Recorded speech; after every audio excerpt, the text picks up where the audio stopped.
Mesdames, Mesdemoiselles, Messieurs, Daniel Pilon, CPA chroniqueur financier. Bienvenue à cette vidéo à la carte réservée aux membres privilèges, aux membres platine du site web de danielpilon-chroniqueur.ca. On va voir aujourd'hui les taux d'impôt cachés pour les personnes du troisième âge. J'ai quelque chose d'assez dérangeant. Avez-vous déjà entendu parler de la légende qu'il faut encaisser ses REER le plus tard possible? On voit ça même sur le site des banques. J'ai vu ça pas plus tard que la semaine passée. Décaisser tout ce qui n'est pas REER, pas CELI, vider les CELI, puis à la fin, attendez les REER. Je vous laisse deviner pourquoi on fait ça. Je vous laisse mijoter ça. Pourquoi? Mais en attendant, je veux juste vous montrer un exemple d'un retraité de 66 ans qui a sa pension de vieillesse, 7121 $. Moi, ça monte tranquillement avec les années, ça. Il y a une RRQ de 10 000 $ et une pension de 25 000 $ à vie. Donc, il y a 42 121 de revenus total. Et il y a des REER encaissés. Puis il s'est fait dire d'encaisser 10 000 par année jusqu'à la fin de ses jours. Et si on rajoute 10 000 dans ses revenus, ça donne un revenu total de 52 121. Donc on voit à l'écran un rapport d'impôt fédéral sur une seule page. Et on voit l'impôt total vers le bas, quatrième ligne vers le bas. Deuxième colonne, scénario 2, 6 657 d'impôt. Crédit TPS 226. Le 6157, c'est l'impôt fédéral de 2724 plus l'impôt sur l'autre page qui est l'impôt du Québec. Et donc, on a un crédit TPS de 226 et on a un crédit solidarité sur l'autre page 559. Ça y fait, dans le fond, si on déduit les petits crédits, ça y coûte en impôt 5 872. S'il encaisse 10 000 de REER, des FER, pour lui donner droit à des petits crédits de pension, bien, soudainement, ça lui coûte 10 586 d'impôt en tenant compte de l'impôt fédéral, l'impôt du Québec, les petits crédits, ils prennent le bord.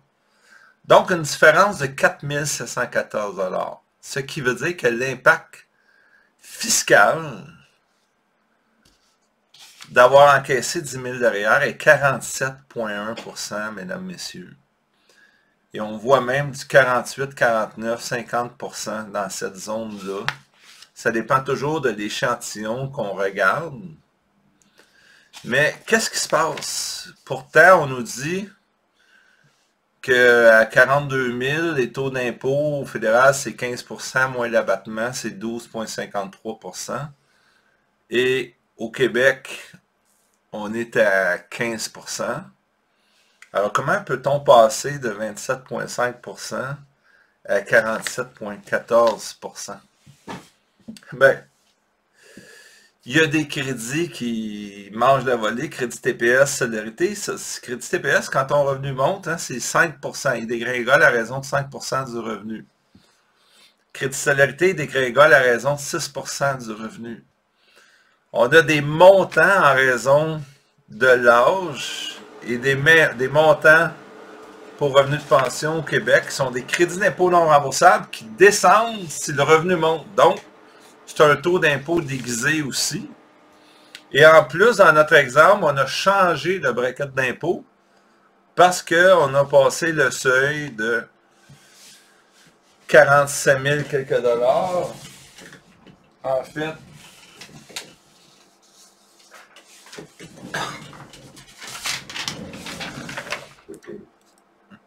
la table d'impôt 2019, c'est pas grave si je prends des chiffres 2018-2019 ici.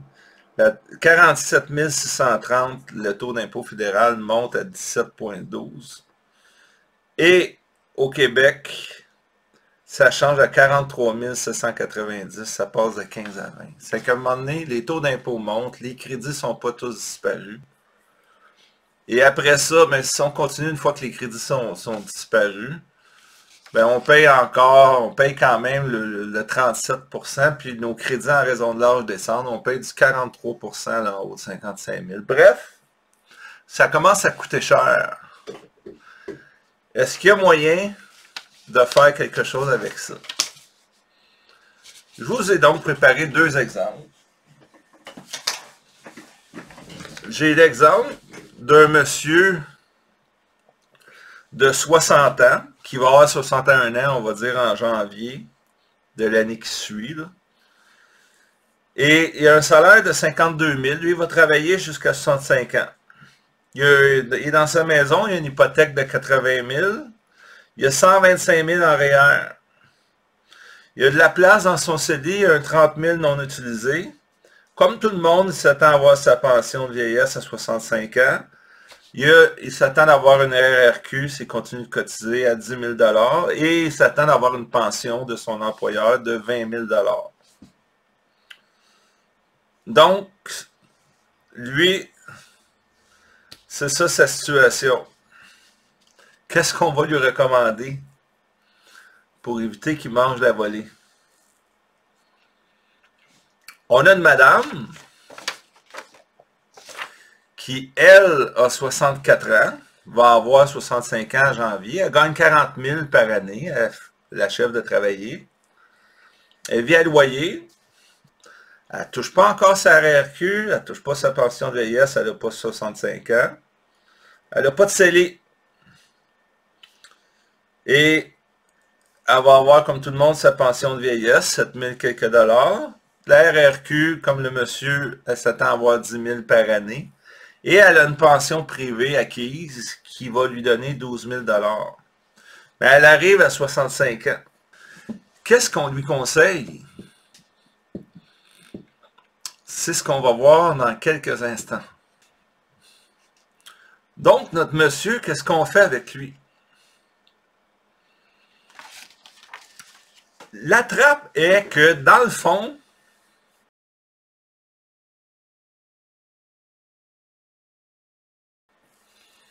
quand tu arrives à 65 ans, on a des crédits qu'on n'avait pas avant 65 ans. Donc, des crédits en raison de l'âge, entre autres, et des montants pour pension quand on est pensionné. Et ces crédits-là sont passés à tabac parce qu'ils sont calculés en fonction du revenu. Donc, c'est des crédits qu'on n'avait pas avant 65 ans, mais étant donné qu'ils ont un impact quand notre revenu monte, ça augmente notre taux d'impôt. C'est que c'est comme si à 65 ans, tu peux gagner plus sans payer d'impôt, mais quand tu commences à gagner plus, quand tu commences à payer de l'impôt, tu en payes plus qu'avant 65 ans. Ton taux d'impôt monte. C'est très, très subtil et c'est quand même très significatif. Donc, qu'est-ce qu'on fait avec notre monsieur qui, lui, a 52 000 de revenus d'emploi et puis là, ben, à 65 ans, on sait déjà qu'il va avoir 20 000 de pension, 7 000 quelques de pension de vieillesse, 10 000, il y a déjà 37 000. 37 000, c'est la zone où ton crédit TPS commence à descendre, ton crédit solidarité commence à descendre, tes crédits en raison de l'âge commencent à descendre.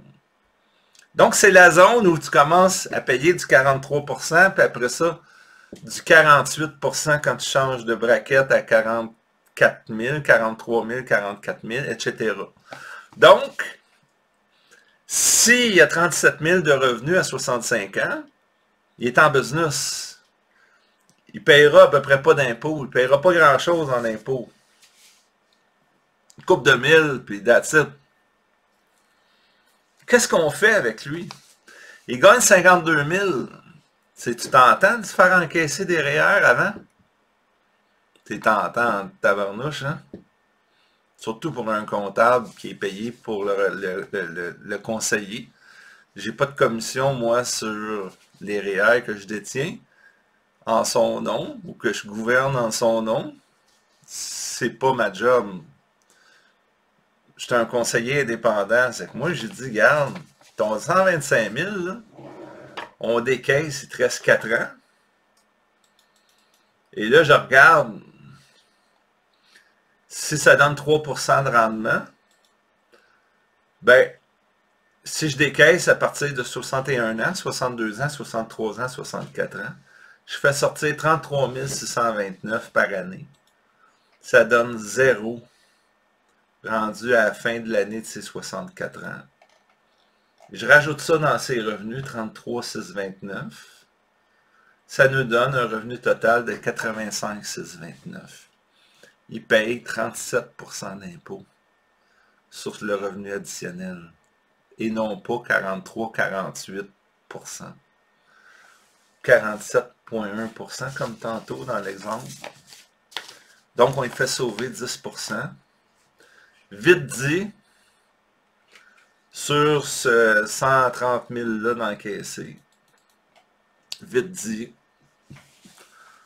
on lui a fait sauver 13 000 $ d'impôts. C'est quand même pas rien. Qu'est-ce qu'on fait maintenant? C'est que c'est ça, la légende. Ouais, les faire le plus tard possible, les réels, le plus tard possible. Ben ouais, puis si tu meurs à 75 ans aussi, t'es plein de REER, mais ta succession, elle trouvera pas ça drôle. Mais moi, j'aime ça y aller avec l'espérance de vie. Mais j'aime ça y aller avec, on diminue la charge fiscale. C'est que vous voyez où ça nous mène. Et le monsieur, vu qu'on lui fait encaisser des REER, ben il y a une hypothèque, c'est qu'on rembourse l'hypothèque. Son 80 000 d'hypothèque, il fait son paiement hypothécaire habituel, il y en a pour 10 ans, mais on met 15%, généralement c'est 15%, on met 12 000 par année là. La différence, on met ça dans le CELI, il y a de la place dans le CELI. L'année d'après, on rembourse l'hypothèque, on en remet dans le CELI. L'année d'après, on rembourse l'hypothèque, on en remet dans le CELI. On va arriver à 65 ans, l'hypothèque va être à toute fin pratique clairée. Il va avoir de la belle argent dans le CELI qui ne se rajoutera pas à son revenu imposable.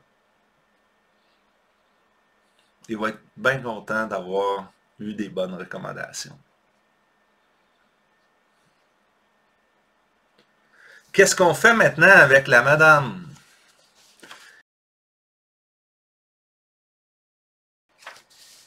En espérant que cette vidéo à la carte vous a plu, je vous invite à la réécouter et à bien saisir tous les tenants et aboutissants de l'affaire. Et s'il vous plaît, ne pas faire des copier-coller avec tous les cas que vous voyez dans la rue, dans votre famille. Chaque cas est unique. C'est pour vous montrer qu'il y a toujours une façon de moyenner avec chaque dossier. Chaque dossier a une façon de le gérer intelligemment. Merci d'avoir été à l'écoute et à la prochaine vidéo spécialisée. Daniel Pilon, CPA. Chroniqueur financier, toujours indépendant.